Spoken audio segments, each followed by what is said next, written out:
Si vous avez plus de 35 ans, que vous êtes épuisé par votre job, que vous rêvez d'indépendance sans créer de produits ni gérer de stock, alors cette vidéo va vous montrer comment devenir assistante virtuelle et gagner jusqu'à 2000, même peut-être 3000 euros par mois, même en partant de zéro. Je m'appelle Julie Blanc et il y a 5 ans, j'étais exactement dans votre situation. Je rentrais du travail vidé, j'avais l'impression de cocher les cases de la vie parfaite, un CDI, un bon poste, mais au fond de moi, je savais que je n'étais pas vraiment à ma place. Aujourd'hui, ça fait 5 ans que je suis assistante virtuelle indépendante et 3 ans que j'accompagne des femmes comme vous à se reconvertir et à créer une activité qui a du sens.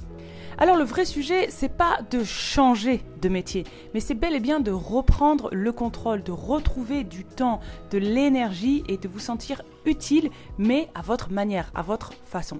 Et vous savez quoi? Le plus beau, c'est qu'à 35, 40 ou même 50 ans, vous avez déjà tout ce qu'il faut pour vous lancer. Des compétences, une maturité et une expérience humaine que beaucoup sous-estiment. Le problème, c'est que le monde du salariat ne les valorise plus, alors que dans le monde du digital, ces qualités font toute la différence. Alors, repartons sur de bonnes bases avant de commencer. Quand on parle de se lancer en ligne, on imagine souvent des influenceuses, des coachs, des créatrices de contenu.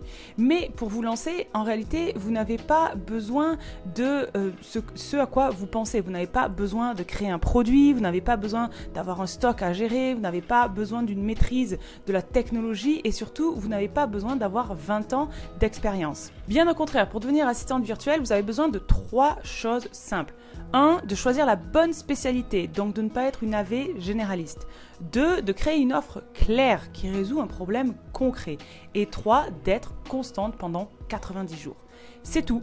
Pas vraiment de secret magique, mais juste une méthode qui fonctionne. Alors pourquoi ce métier il est parfait après 35 ans? Parce qu'il s'appuie sur ce que vous savez déjà faire. Vous savez déjà communiquer, organiser, gérer des priorités, comprendre les besoins des gens. Et c'est exactement ce que recherchent les entrepreneurs aujourd'hui. Et contrairement à d'autres activités, vous n'avez pas besoin de passer 2 ans pour vous former. Vous pouvez commencer à proposer vos services dès les premières semaines. Alors, si je devais repartir de zéro, comment je ferais? Eh bien, voilà mon plan. D'abord, étape 1, je choisirai la bonne spécialité. La plus grosse erreur que je vois, c'est de se dire « je suis assistante virtuelle, je peux tout faire et je veux aider tout le monde ». Le problème, c'est que quand on s'adresse à tout le monde, personne ne se sent concerné. Et le résultat de ça, c'est une absence de clients. La clé ici, c'est de vous nicher intelligemment. Alors ne dites pas « je suis assistante virtuelle », mais dites plutôt des choses comme « j'aide les coachs bien-être à remplir leur agenda sans passer 3 heures par jour sur Instagram. Je gère les boîtes mail surchargées des entrepreneurs solo pour qu'elles retrouvent 10 heures par semaine. J'aide les thérapeutes à planifier leur rendez-vous sans stress ni logiciel compliqué. » Et c'est ça la différence entre une AV invisible et une AV demandée. C'est la formule « une promesse précise plus une cible claire égale des clients qui disent oui sans hésiter ». Étape 2, vous devez fixer une offre, un résultat et un prix. Beaucoup de femmes se dispersent au début. Elles font un peu de tout, à tous les prix, pour tout le monde. Mais la stabilité, elle arrive quand vous avez ce que l'on appelle une offre signature. Je vous donne des exemples. Donc par exemple, gestion complète de votre agenda et de vos emails pendant un mois. C'est un résultat clair, retrouvez 10 heures par semaine et une inbox à zéro et un prix simple, 500 euros par mois ou 1400 euros pour 3 mois. Et avec 4 à 6 clientes récurrentes, eh bien vous atteignez 2 à 3 000 euros par mois de manière stable sans avoir besoin de travailler 10 heures par jour. Étape 3, commencez simple. Pas de site, pas de logo, pas de business plan. Tout ça, c'est de la déco au début. Ce dont vous avez besoin quand vous commencez, c'est de savoir qui vous aider et comment. De trouver un endroit, un lieu où vos clients sont présents, LinkedIn, les réseaux pro, le bouche à oreille, et réaliser quelques missions test pour apprendre et gagner en confiance. L'étape 4, c'est de chouchouter vos 3 premiers clients car ils valent de l'or. Vous ne cherchez pas à avoir 50 clients, non. Vous allez avoir vos 3 premiers clients qui vont être vos meilleurs ambassadeurs et ambassadrices.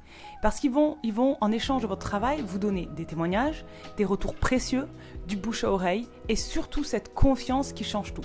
Et je me souviens de ma première cliente. Elle m'a payé 200 euros pour l'aider à organiser ses emails et son calendrier. J'étais pas vraiment encore sûre de moi, mais c'est ce projet qui m'a ouvert des portes. C'est grâce à elle que j'ai trouvé mes 2 suivantes. Et en 3 mois, j'avais déjà remplacé mon salaire de salarié. Étape 5, résolvez de vrais problèmes. Beaucoup se disent « Oh, je veux vivre de ma passion ». Mais au début, c'est pas nécessairement votre passion qui va payer les factures. C'est la valeur que vous apportez. Il faut bien comprendre que les entrepreneurs, ils paient pour soulager leurs douleurs, leurs problèmes.